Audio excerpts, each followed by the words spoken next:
Sekilas kue ini mirip bakpia ya, tapi ini adalah kue bulan dan ada festivalnya loh guys ya. Nah, seperti apa sejarah di balik festival kue bulan? Ayo ikuti bahasanya.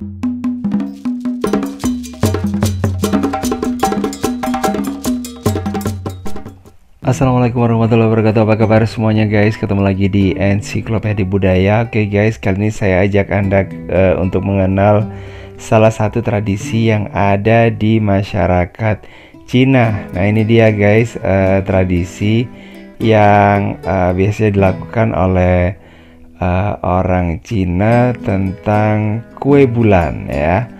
Oke guys, dan festivalnya tentu saja ya. Oke guys, cake festival atau perayaan kue bulan ini udah menjadi tradisi yang dilakukan masyarakat Cina secara turun-temurun ini setiap tahunnya ya. Nah, perayaan ini sendiri jatuh setiap tanggal 15 bulan 8 dalam kalender tradisional Cina. Nah guys, festival ini, nah ini juga dikenal sebagai Festival Pertengahan Musim Gugur. Nah, seperti namanya, dalam tradisinya masyarakat Cina biasanya merayakan festival ini dengan menyantap ya kue bulan atau kue yang semacam ada isiannya gitu ya. Nah, pada tanggal 15 bulan 8 ini menurut penanggalan Imlek, ini penanggalan tradisional Cina ya, orang-orang secara khusus ini makan kue bulan ini guys ya. Dalam bahasa Mandarin, kue bulan ini disebut sebagai Tiong Ciu Pia. Nah, Tiong ini artinya tengah, Ciu artinya musim gugur, dan Pia ini merujuk pada nama jenis kue yang berbentuk bulan dengan isi yang ada di dalamnya. Jadi kayak gitu ya. Nah guys, buat yang ini belum tahu ya, perayaan kue bulan ini punya kisah yang ternyata yang melatar belakangi dari perayaan ini loh ya. Nah, legenda itu berasal dari ribuan tahun yang lalu katanya guys, dimana dikisahkan ternyata waktu itu dunia itu memiliki 10 matahari, jadi panas gitu ya, dan sangat terang. Saking banyaknya matahari yang bersinar, manusia itu merasa kepanasan guys. Dan ini membuat Kaisar Yao yang memimpin sekitar 2000 tahun lalu sebelum Masehi ya. Nah, ini memerintahkan seorang pemanah bernama Hao Yi untuk melumpuhkan matahari ya.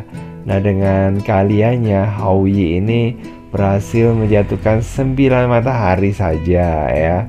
Ya iyalah ya, kalau semuanya pasti gelap ya guys ya. Nah guys, terus kemudian setelah itu Kaisar memberikan hadiah berupa pil panjang umur kepada Hao Yi.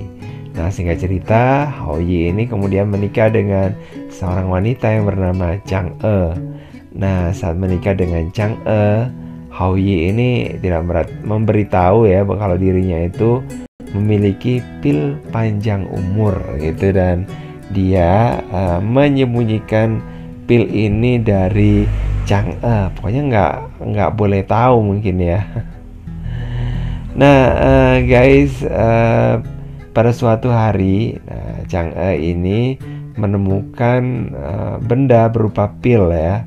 Nah, pil ini ya memang pil panjang umur ya, dan tanpa tahu apa akibatnya gitu ya, Chang E kemudian menelan ya. Mungkin dipikir bisa ngapain gitu ya, bisa sakti atau gimana mungkin ya. Nah, tiba-tiba setelah meminum pil panjang umur ini, tubuh Chang E itu pelan-pelan itu naik ke bulan guys, dan nggak bisa kembali lagi ke bumi. Nah, semenjak saat itu perayaan kue bulan digelar ya untuk memperingati perginya Chang E ya. Dan ini juga lah yang menjadi alasan mengapa kue bulan berbentuk ini ya, semacam bulatan gitu yang ukurannya penuh. Dan ini dirayakan tidak hanya di ini ya, di Cina saja, tapi ini udah menyebar ya dari Cina menuju ke tempat-tempat yang lainnya, di mana orang-orang yang merayakan itu adalah orang-orang yang masih keturunan dari orang Cina guys. Dan untuk kue ini sendiri, ini mirip-mirip seperti bakpia ya, cuman kulitnya itu sangat tipis guys ya. Terus kemudian rasanya manis dan di bagian dalam itu mungkin hampir seluruhnya itu terbuat dari kacang ya, kacang merah gitu yang cukup manis, dan di tengahnya lagi itu ada telurnya, dan telurnya jelas saya akhirnya jadi sangat manis gitu ya. Dan kue ini dibuat ada yang bentuknya kecil dan ada yang bentuknya cukup besar ya. Kalau yang kecil mungkin bisa dimakan sendirian gitu guys, sementara kalau yang besar ini dimakan sendirian. Yang besar nggak bisa dimakan sendirian, maksudnya dimakan bersama-sama. Jadi kayak gitu guys. Dan ini juga akhirnya membuat ini ya, variasi-variasi dari kue bulan itu yang mungkin beraneka warna. Tapi yang asli ya yang itu ya, yang warnanya agak kuning keemasan dengan warna merah atau yang dicat gitu ya. Oke guys, makasih banget udah gabungan. Jangan lupa untuk like, subscribe, komen, dan share. Dan saya akhiri, wassalamualaikum warahmatullahi wabarakatuh. Bye bye.